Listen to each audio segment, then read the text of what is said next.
Je vous remercie d'être venus aussi nombreux à la conférence sur la protection du conjoint présentée par le notaire de la Chambre, Maître Vie. Je vous signale juste qu'il y a une caméra juste ici, si vous pouvez éviter de passer par cette porte. Vous allez sortir par la porte de derrière. Et je vous prie juste d'éteindre vos téléphones ou de les mettre en mode veille pour pas que ça gêne la vidéo. Merci beaucoup et Maître Biais maintenant. Merci. Merci à vous de la présentation. Bonsoir à tous. Donc, on va traiter ensemble un sujet qui est assez vaste. Donc, on a jusqu'à 7h30 à peu près pour que je puisse à la fois vous présenter ce que j'ai préparé et que vous puissiez vous poser vos questions. Donc, d'abord, je vais remercier la Chambre de me permettre de vous exposer sur quoi on va travailler ce soir. Alors, je vais vous poser quelques questions. Enfin, plus exactement, je vais vous donner la parole pour savoir si vous avez des questions, de manière à ce que j'affine un petit peu mon sujet et que je puisse tout au long de cet exposé, de cet échange plutôt, répondre à vos questions. Donc, alors, quelques petits chiffres comme ça, c'est intéressant. En 2019, il y a eu 227 000 mariages, dont 6 000 entre personnes de même sexe. L'âge moyen des femmes était 36 ans et celui des hommes quasiment 39 ans. Et en 2018, parce qu'on n'a pas les stats forcément qui couvrent les mêmes périodes, 209 000 PACS, 8 600 entre personnes de même sexe, et on a un couple sur 5 qui vit en union libre. Voilà. Donc, on va dire qu'en gros, le PACS fait jeu égal avec le mariage. Alors, malheureusement, quand on vit ensemble, parfois on se sépare. Il y a 57 500 divorces qui ont été prononcés par les juges en 2021. Les autres divorces, donc le plus grand nombre, 71 000, se font maintenant par consentement mutuel, sans présence du juge, sans intervention du juge. Donc ça veut dire qu'en fait, les notaires ont reçu 71 000 actes sous seing privé, alors je vais vous expliquer un petit peu, contenant convention de divorce. Donc dans ce divorce par consentement mutuel, chaque époux doit prendre un avocat. Les deux avocats, les deux époux mettent ensemble une convention à laquelle nous on donne le caractère d'acte authentique par un enregistrement à l'étude. Voilà. Et donc, normalement, le travail des juges a diminué. Puisqu'il y a 71 000 couples qui n'ont pas vu divorcer. Voilà. Mais c'est une évaluation qui est assez intéressante pour tout ce qui peut se faire simplement. C'est-à-dire les divorces qui ne posent pas de problème. Le concubinage, donc on va rentrer dans le vif du sujet, il n'y a pas de procédure particulière pour s'unir ni pour se désunir. Donc, mais il n'y a pas d'avantage non plus à cette union, puisqu'il n'y a pas d'engagement, il n'y a pas de contrainte non plus. La co-titularité du bail, c'est-à-dire que c'est un des concubins qui est titulaire du bail, l'autre n'en devient pas titulaire en cas de décès du concubin qui a signé le bail. Donc, protection pour le conjoint, le concubin, 0. En termes fiscaux, chaque concubin fait sa déclaration de revenus. Donc c'est pas forcément d'ailleurs toujours très avantageux fiscalement, parce qu'il faut mieux, s'il y a un gros revenu et un petit revenu, il vaut mieux moyenner, parfois c'est plus intéressant. La déclaration d'IFI, elle est en règle générale séparée, sauf si le concubinage est notoire. Donc si on commence à habiter ensemble, logiquement, déclaration d'impôt sur la fortune commune, donc déclaration d'impôt sur la fortune dont le seuil, je le rappelle, est d'1,3 million. Voilà, et le plus, entre guillemets, grave, ou le plus cher en termes de conséquences fiscales, c'est qu'un concubin n'est pas héritier de son conjoint, on va dire, et surtout, si jamais il devait l'être par testament, parce qu'il n'y a aucun droit sans testament, c'est l'État qui institue héritier à 60%, il restera 40% pour le concubin. C'est pas beaucoup. En tout cas, ce qu'on constate, c'est qu'il y a 0 engagement et donc 0 protection. Et en termes de transmission, on ne peut pas assurer la protection du conjoint quand il y a 60% qui est prélevé au profit de l'État. Ça, moi, je n'ai pas trouvé la parate. Donc, le PACS, il y a 2 types de PACS. Il y a le PACS qu'on fait dans la forme, pardon. Il y a le PACS qu'on va déclarer à l'état civil.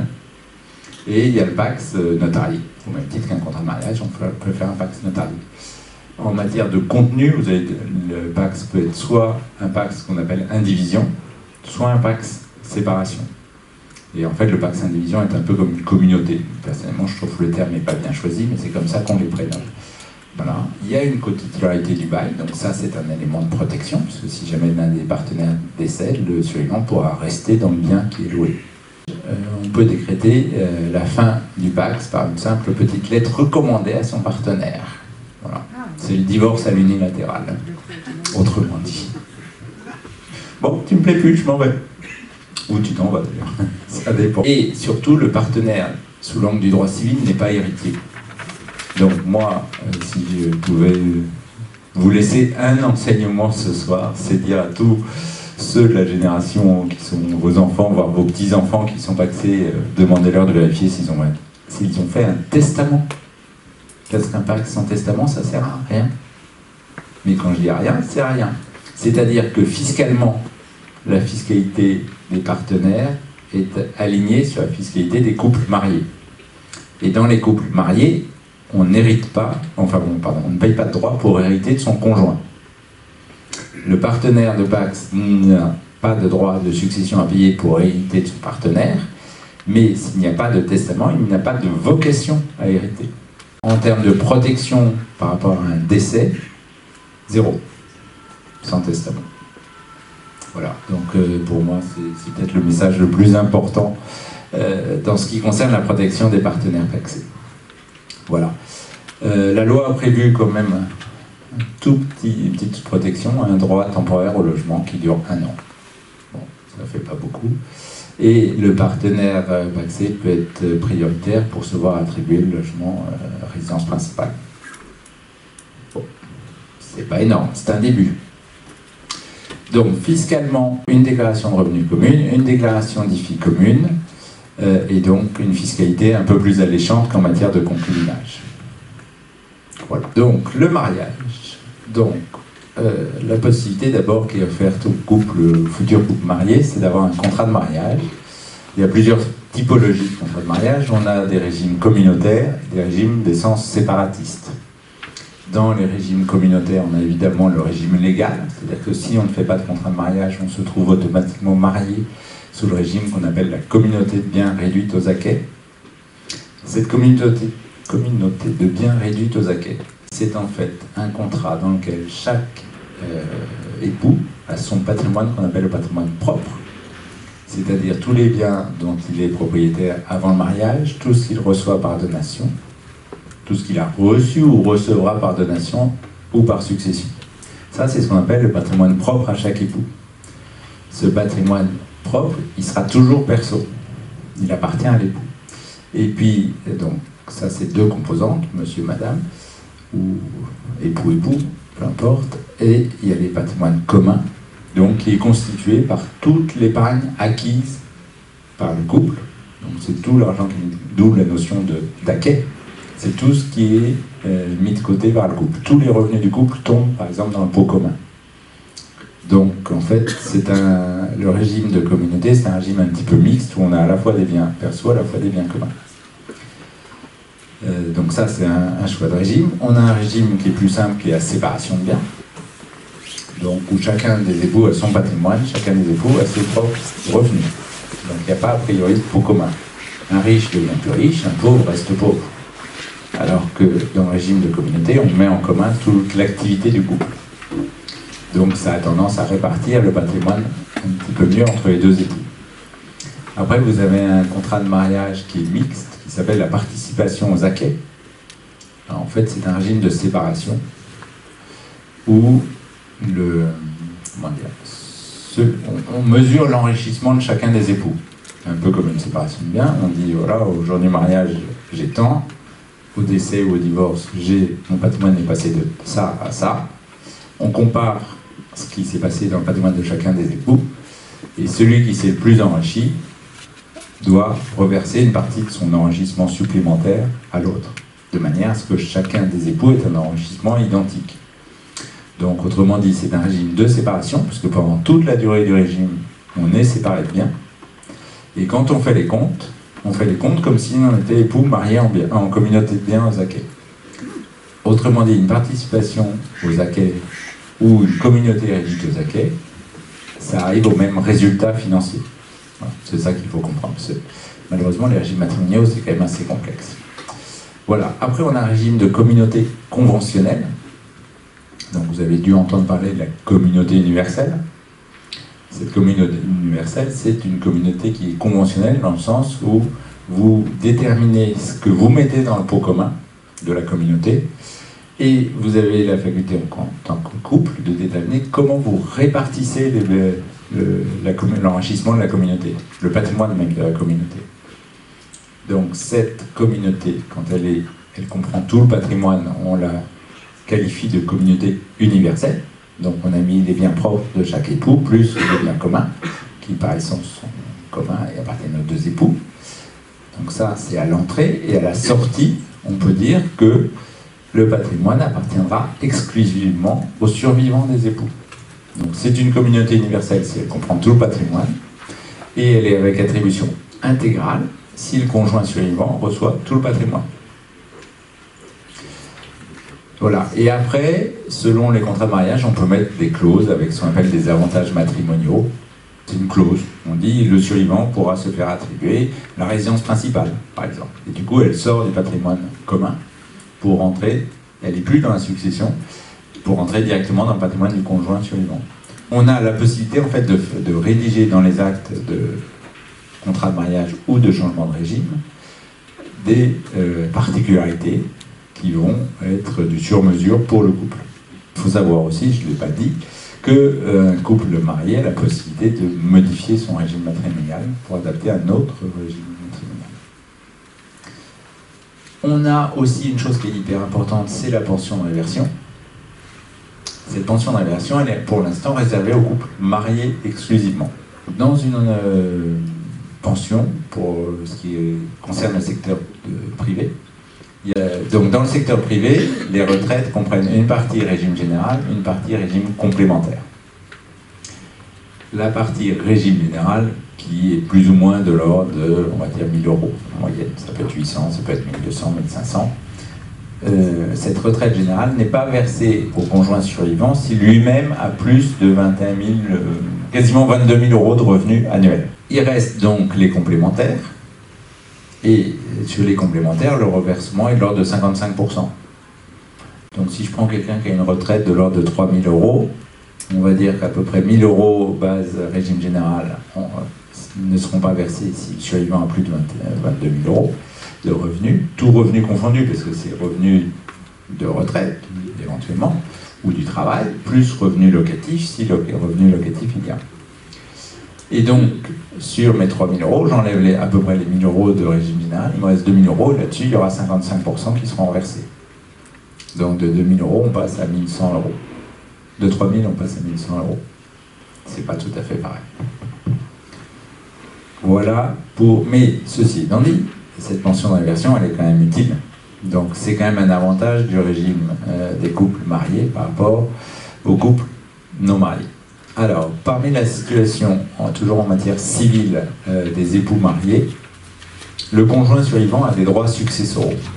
Avec ou sans donation entre époux, le conjoint, et ce, quel que soit le régime matrimonial, a droit à certains droits. Il a un droit temporaire au logement qui est un droit d'1 an.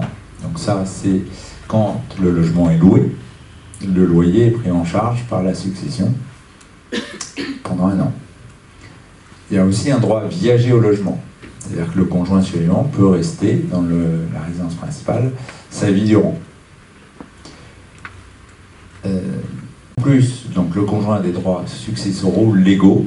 Donc ça, c'est une loi qui est en vigueur depuis 2001 qui a amélioré le sort du conjoint survivant. Le simple fait qu'on soit marié permet au survivant de recevoir soit le quart des biens de celui qui est décédé, soit le droit d'usufruit sur la totalité des biens du conjoint décédé. Voilà. On peut, par le biais d'une donation entre époux, améliorer les droits légaux. Mais il faut savoir que ces droits légaux existent et qu'avant 2001, les droits du conjoint survivant, c'était juste un droit d'usufruit sur le quart des biens du conjoint. Donc pas grand-chose. Donc ça, c'est quand même un progrès. Selon le contrat de mariage qui est choisi par les époux, la richesse créée sera répartie différemment. Donc en séparation de biens, on va renforcer les extrêmes. En communauté, on va plutôt lisser pour tendre vers un 50-50. Donc on fait les comptes du couple avant d'ouvrir une succession. Donc, quel que soit le régime matrimonial, et je pense que je réponds à une des questions, le conjoint survivant a des droits sur la succession de son conjoint qui est décédé avant lui.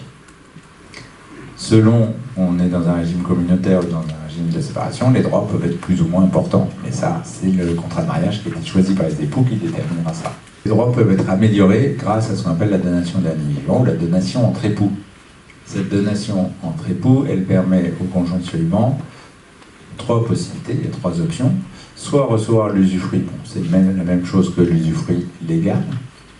Elle permet au conjoint survivant de recevoir ce qu'on appelle la quotité disponible des biens du défunt. Donc cette quotité disponible, c'est la quote-part du patrimoine du défunt dont il peut faire ce qu'il veut. Cette quote-part, elle est fonction du nombre d'enfants. Quand le couple a un enfant, l'enfant doit recevoir au titre de sa réserve, son droit à recevoir une partie, à recueillir une partie du patrimoine, c'est ce qu'on appelle la réserve. C'est incompressible, c'est la moitié du patrimoine de chacun de ses parents. L'autre moitié forme la quotité disponible. Donc ce qui peut servir pour le conjoint survivant, notamment. Quand il y a deux enfants, c'est 2 tiers pour les droits des enfants, 1 tiers pour la quotité disponible. Et quand il y a 3 enfants et plus, c'est 3 quarts pour les enfants au titre de la réserve, 1 quart pour la quotité disponible. Donc, au titre de la donation entre époux, le conjoint peut recevoir la quotité disponible en propriété, donc moitié, 1 tiers ou 1 quart selon le nombre d'enfants, ou l'usufruit comme l'usufruit légal, ou encore un droit d'usufruit sur tout le patrimoine avec un droit de propriété d'1 quart. Donc en fait, sont quand même, la donation entre époux protège mieux le conjoint que les droits légaux. Même si les droits légaux ont déjà bien progressé, il faut parfois avoir recours à la donation entre époux, enfin même pas parfois, systématiquement avoir recours à la donation entre époux pour protéger le conjoint et lui donner le maximum de droits. C'est complexe, madame. Les donations entre époux faites par contrat de mariage sont irrévocables. La déclaration de revenus des couples mariés est une déclaration commune. En matière de divorce, on compte les années de mariage des épouses ou des époux avec l'autre. Donc, je me suis marié en 1960, j'ai vécu 20 ans avec mon conjoint, j'ai divorcé en 1980, je me suis remarié en 90 et j'ai vécu 30 ans avec ma deuxième épouse. La deuxième épouse aura droit à 60% de la réversion et la première épouse aura droit à 40%. Sauf si elle s'est remariée, parce qu'elle perd à ce moment son droit à réversion. La réversion des fonctionnaires ne supporte pas de réduction, a priori. C'est le dernier salaire en totalité, sans les primes. Je crois qu'il faut se marier 2 ans avant. Il faut calculer un peu mieux. Non, il y a 2 ou 3 règles avec les 100 enfants, je crois, et voilà, il y a une petite subtilité. Mais il faut, je crois, 2 ans minimum de mariage. On fait, quand on reçoit un changement de régime matrimonial, on avertit les enfants du changement de régime de leurs parents. Donc on fait une lettre recommandée, ils ont 3 mois pour dire qu'ils sont contre. À défaut, ils sont pour. Et on fait paraître une annonce dans un journal d'annonce légale pour informer les créanciers que peut-être leur gage va être réduit. Parce que si vous passez de communauté en séparation, le gage des créanciers, il n'est plus tout à fait le même. Voilà. Donc pareil, on attend 3 mois et après c'est bon. Sur la fiscalité. Donc, déclaration de revenus commune, sauf cas particulier, déclaration des filles communes, pas de fiscalité sur la transmission successorale. En revanche, attention, quand on peut faire des donations de son vivant à un conjoint, et à ce moment, il n'y a qu'un abattement de 80 724 €. On dépasse les 80 724 €. Après, on a le barème des droits de donation avec des tranches à 5, 10, 15, 20, 30, 40%. Donc le conjoint hérite sans droit, mais il ne reçoit pas par donation sans droit si on dépasse les 80 000 €. Voilà. Et pour le Pacs, en fait, c'est pareil, sauf qu'il faut un testament. Donc on peut protéger son conjoint en termes de capitaux par le choix du régime matrimonial, puisque selon on choisit un contrat séparatiste ou un contrat de communauté, on ne va pas avoir le même masse de patrimoine. Donc le régime matrimonial est un élément de protection du conjoint.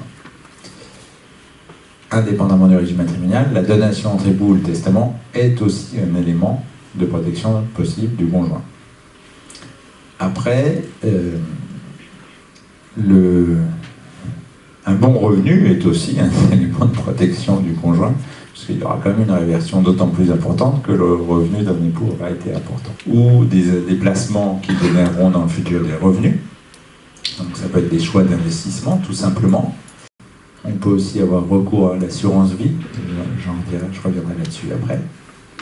Mais il faut vraiment comprendre qu'en fait, la protection du conjoint, elle consiste à trouver la bonne organisation de patrimoine. Pourquoi cette bonne organisation? Parce qu'en fait, qui dit retraite, dit baisse des revenus,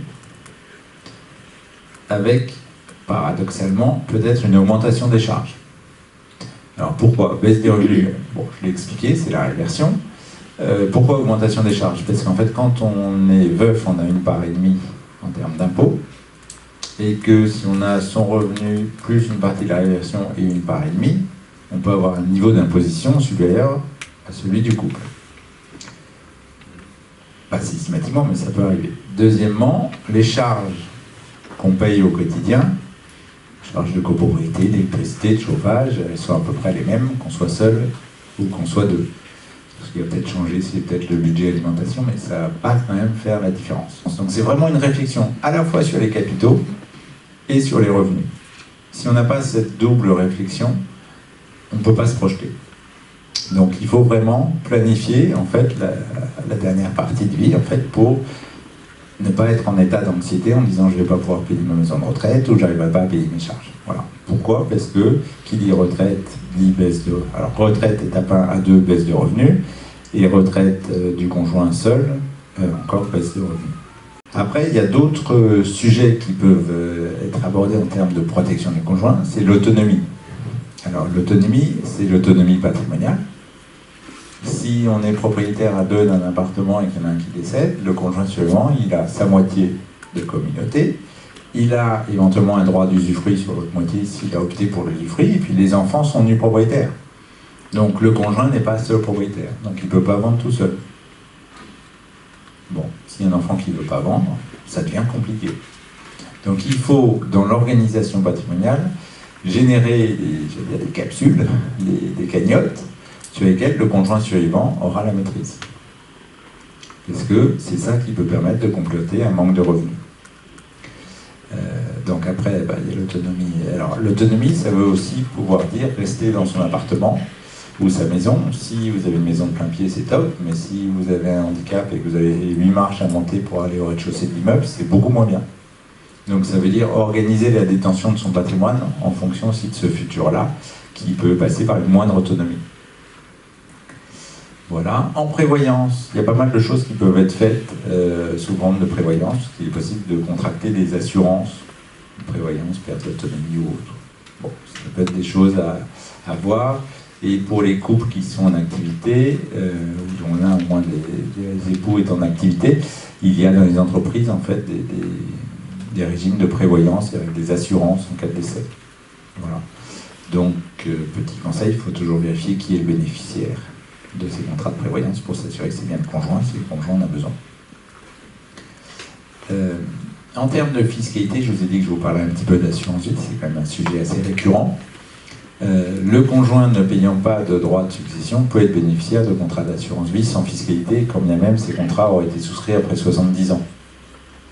Donc ça peut être une manière de créer une cagnotte. Alors je rappelle que l'assurance vie au niveau successoral ne fait pas partie de la succession.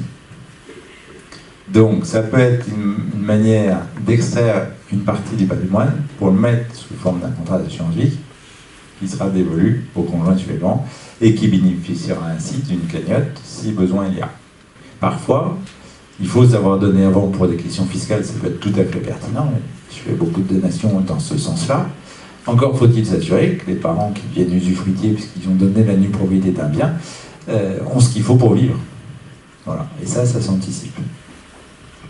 Et il faut aussi structurer son patrimoine en fonction de ses forces vives. Ça veut dire aussi sa capacité à gérer dans le temps un patrimoine. Je constate régulièrement que plus on vieillit, moins on a envie de soucis. Et moins on a envie de problèmes de gestion de patrimoine, des choses comme ça.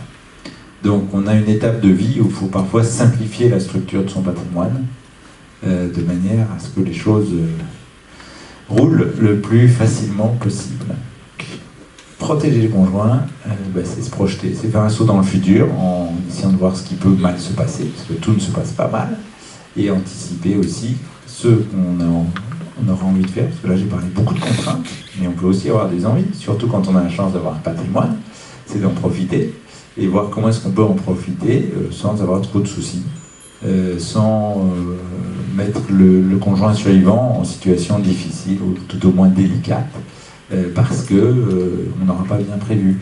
Voilà, donc il faut prévoir, c'est pas toujours facile, mais c'est le job des notaires de vous aider à vous projeter dans le futur, que ce soit pour des événements heureux ou moins heureux. Et voilà, nous on sait faire ça, on le fait au quotidien, que ce soit donation entre époux, changement de régime, donation aux enfants, testament, analyse patrimoniale. Tout ça, c'est un peu notre pain quotidien, et c'est pour ça que j'ai fait cette conférence, parce que je pensais que c'était pertinent de vous aider à poser les choses pour pouvoir projeter dans le futur vos situations personnelles. Vous avez sûrement des questions. En matière de succession, la règle, normalement, c'est dépôt de la déclaration dans les 6 mois du décès et paiement des droits. Voilà, ça c'est la règle de base. Cette règle, elle peut souffrir en fait deux exceptions, on va dire. La première, c'est un paiement étalé dans le temps qu'on appelle un paiement fractionné. Bon, l'État est moins généreux qu'il n'a été avant. Le paiement fractionné, c'est 3 semestres au lieu d'un paiement en une fois, donc au bout de 6 mois, 1 an et demi, avec un taux d'intérêt qui était fixé en 2023 à 1,7% l'an. Donc le taux est fixé une fois pour toutes. Si l'actif de la succession comprend plus de 50% de biens immobiliers, on peut aller jusqu'à 7 semestres, donc 3 ans et demi à partir du décès. Ça, c'est le paiement fractionné, toujours avec un intérêt et aussi une garantie, parce que l'État demande une garantie sur un bien immobilier. Deuxième exception, c'est ce qu'on appelle le paiement différé des droits. Donc le paiement différé consiste à reporter le paiement des droits au décès du survivant des époux, avec un intérêt. Alors il y a 2 formules.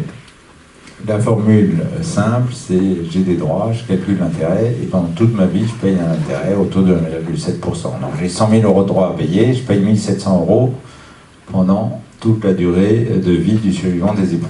Vous payez les intérêts tous les ans. Chaque année. Les intérêts sont payables annuellement, enfin, peut-être même semestriellement. En tout cas, il y a un intérêt à payer pendant toute la durée du démembrement de propriété. La deuxième, l'exception bis, en fait, c'est qu'on peut, si on ne veut pas payer d'intérêt, on peut ne pas payer d'intérêt.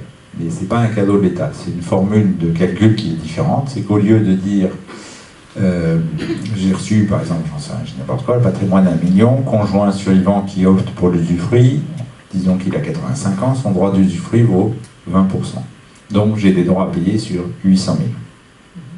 Soit je paye mes intérêts sur les droits calculés sur 800 000 pendant toute la durée du démembrement, ou l'administration fiscale vous dit « Ah, vous ne voulez pas payer d'intérêt, pas de problème, mais au lieu de calculer les droits sur 800 000, on va les calculer sur 1 million. » On va dire qu'en fait, il n'y a pas d'usufruit, c'est une option, et donc au lieu de payer 1 700 par mois, 100 000 par exemple, vous n'allez pas payer d'intérêt, mais vous paierez sur une base de taxation beaucoup plus élevée.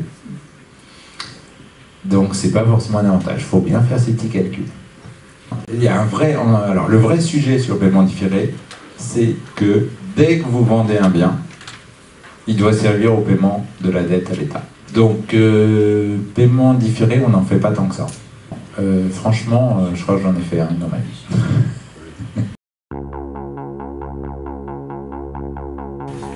Alors, on peut faire des donations avec les enfants, on peut pouvoir adopter, mais ça, moi, je ne le conseillerais pas. Soit il faut isoler un capital pour que le conjoint puisse avoir un capital. Il y a un droit à viager au logement. Alors, il y a une spécificité que je ne vous ai pas énoncée tout à l'heure. Je vous ai dit que dans les droits légaux, le conjoint survivant pouvait recevoir soit le quart des biens de son conjoint décédé, soit l'usufruit. Il n'est pas prévu par la loi que quand tous les enfants ne sont pas de la même union, il y ait un droit d'usufruit ouvert au conjoint survivant. Autrement dit, l'administration, le législateur a prévu que si un des enfants n'est pas né de l'union, à ce moment-là, il n'y a pas d'usufruit pour le conjoint survivant. En fait, c'est une mesure de protection. Il peut y avoir un usufruit, mais il faudra que ce soit le bénéfice d'une donation entre époux, d'un testament. Une fois remarié, vous ne pouvez pas modifier votre régime matrimonial parce que les enfants de la première union bénéficient de ce qu'on appelle une action en retranchement. Donc, un changement de régime, apparemment, ça peut léser les enfants, puisque si on adopte une communauté, par exemple, une communauté universelle avec attribution intégrale, les enfants ne reçoivent rien au premier décès. Donc, l'enfant de la première union, si son père ou sa mère s'est remarié avec quelqu'un d'autre, et qu'il y a une communauté universelle, il reçoit 0. Comme il n'est pas héritier de son beau-père ou de sa belle-mère, il est déshérité. Donc le Code civil a prévu ce qu'on appelle l'action en retranchement, qui permet à un enfant d'une première union de faire valoir ses droits en cas de changement de régime matrimonial. C'est une forme de solution, mais elle peut générer beaucoup d'autres problèmes. Donc, personnellement, je ne pense pas que ce soit le bon choix. Nous, ce qu'on constate dans les familles recomposées, c'est qu'il y a un peu souvent des abus dans un sens ou dans l'autre. C'est le beau-père ou la belle-mère qui squatte la maison, qui ne donne même pas accès aux enfants sur le mobilier, ni rien. Et puis l'autre côté, c'est des enfants qui sont odieux, des beaux-enfants qui sont odieux avec les beaux-parents. Donc c'est pas facile à gérer. Il n'y a pas de solution miracle. Il faut trouver quelque chose qui soit assez équilibré. En fait, pour que le conjoint survivant, compte tenu de tout ce que j'ai dit, ait quand même de quoi vivre, et qu'il ne s'aborde pas le patrimoine, et qu'il n'y ait pas un démembrement sur tout le patrimoine, parce que sinon les beaux-enfants, ils attendent désespérément le décès du beau-père ou de la belle-mère, et c'est pas très sain non plus, quoi. Vous avez peut-être déjà entendu parler de tontine. Bon, c'est un petit peu à la marge.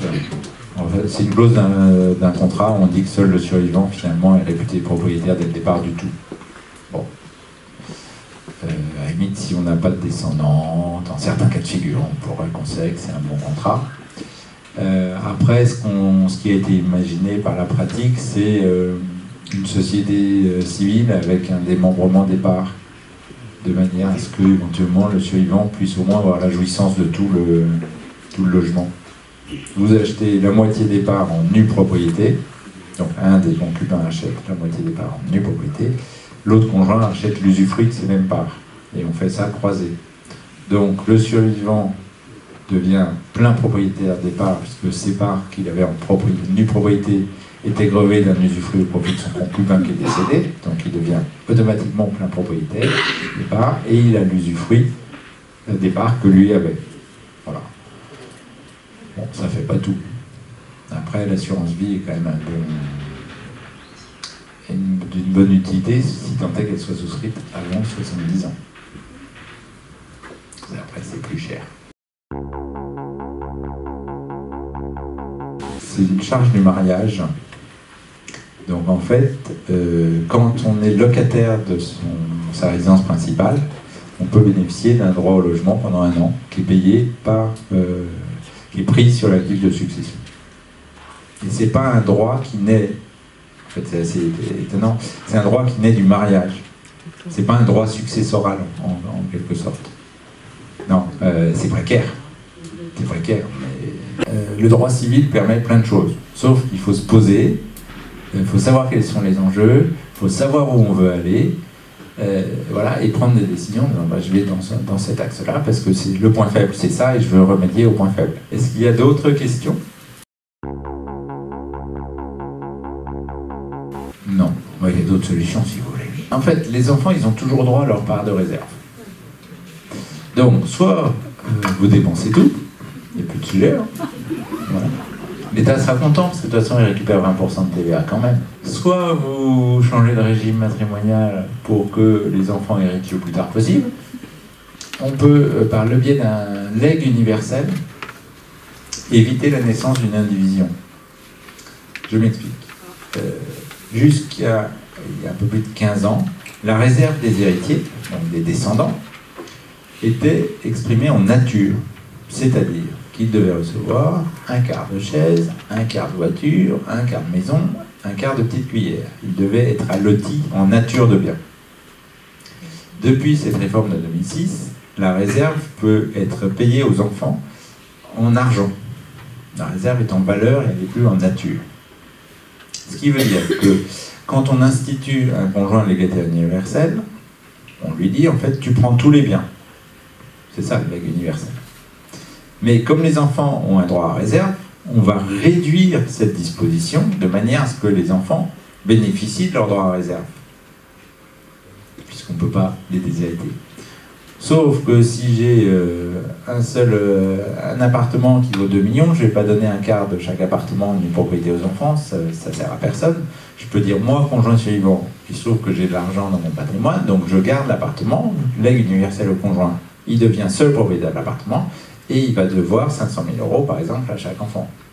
Donc il va utiliser sa cagnotte pour indemniser les enfants.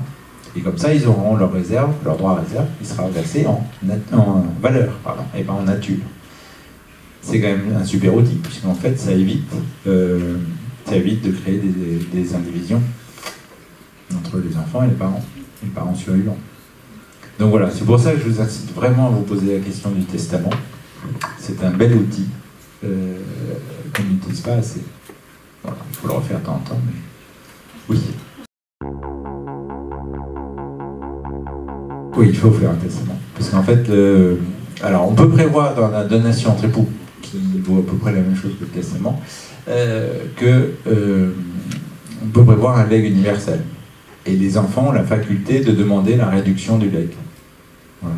Et j'irai même plus loin, c'est le deuxième avantage du legs universel, c'est que si la réduction est demandée par les enfants, le conjoint survivant peut choisir les biens sur lesquels il va faire porter son legs. Si vous avez, je sais pas quoi, 15 studios, vous pouvez dire j'opte pour en fait, l'équivalent d'un quart, 3 quarts, donc je prends 3 studios, ça me fait mon quart, et je prends l'usufruit de 12 studios, et puis voilà. Donc c'est une formule assez intéressante, parce que ça donne la possibilité de limiter les indivisions, les démembrements de propriété. 2, ça donne au conjoint la possibilité de choisir ce sur quoi va porter son legs. Voilà. Donc on a quand même pas mal de choses. C'est la même, en fait, c'est la même chose, c'est rédigé différemment. Alors, la communauté universelle, c'est 2 choses différentes. La communauté universelle, c'est un régime matrimonial. Donc, ça se gère en tant que choix de régime matrimonial. Et c'est dans la sphère régime matrimonial. La donation entre époux, le testament, on est dans la sphère perso, en fait, de qu'est-ce que je veux laisser à mon conjoint. Donc c'est plus du tout au niveau du régime matrimonial. Le régime matrimonial va avoir une incidence sur la répartition de la richesse au sein du couple. Et après, on peut être 20-80 ou 50-50. Sur les 20 ou sur les 80, on a l'impact du testament ou de la donation entre époux. Donc la donation entre époux, elle est souvent réciproque, elle se fait par acte notarié. Le testament est un petit peu plus souple, peut-être un petit peu moins complet, mais il peut être fait chez soi de manière holographe, qui est la forme la plus simple.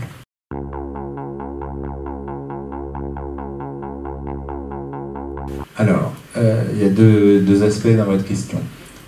Quand il y a des donations qui ont été faites avec réserve d'usufruit, l'usufruit, donc en général, on prévoit dans les actes une réversion d'usufruit au profit. Quand les donations sont faites par les 2 parents, avec réserve d'usufruit, donc de leur vivant, les 2 parents profitent ensemble de l'usufruit. Au décès du premier des époux qui décède, il y a une réversion d'usufruit qui est stipulée au profit du survivant des époux, de manière à ce qu'ils bénéficient de la totalité de l'usufruit. Les enfants restent nus propriétaires, et au décès du survivant des époux, ils deviennent pleins propriétaires des biens qui leur avaient été donnés, sans aucune fiscalité, sans aucune démarche. Voilà. J'ai répondu à votre question ?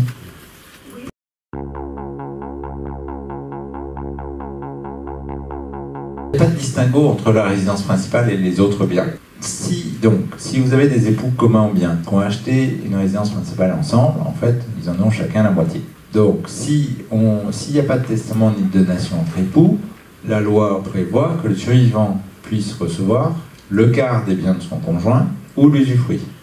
Donc, si on prend l'option usufruit, le conjoint survivant aura sa moitié de propriété et un usufruit de moitié sur l'autre partie. Et les descendants seront nus propriétaires à concurrence de moitié.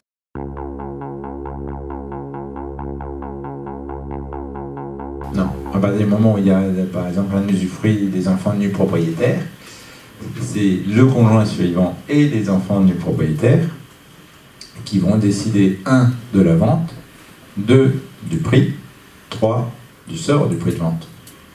Le Code civil prévoit en général que quand il y a un démembrement sur un bien immobilier, le prix de vente est partagé entre l'usufruitier et les nus propriétaires. Donc du coup, c'est une insécurité pour le conjoint. Parce que si les enfants exigent de partager le prix de vente, il n'aura que sa moitié de bien, plus la valeur de son droit d'usufruit sur l'autre moitié.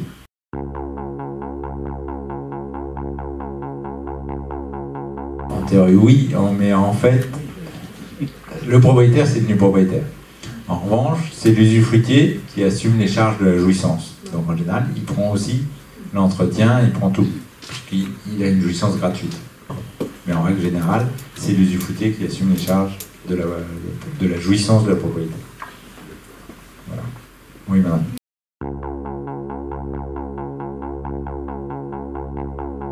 C'est le contenu.